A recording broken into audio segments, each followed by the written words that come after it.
শুভ বিকেল বন্ধুরা। আজ আমি ফ্রেঞ্চ ফ্রাই বানাচ্ছি, একটু বেশি করেই বানাচ্ছি।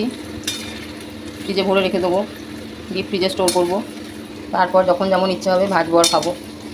তোমরা কে কে খেতে ভালোবাসো কমেন্ট করো।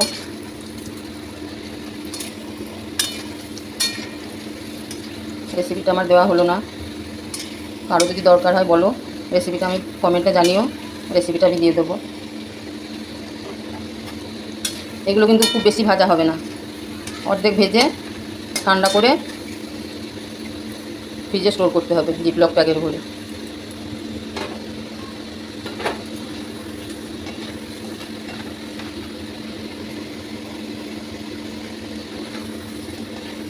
তো এবার আমি তুলে নিচ্ছি।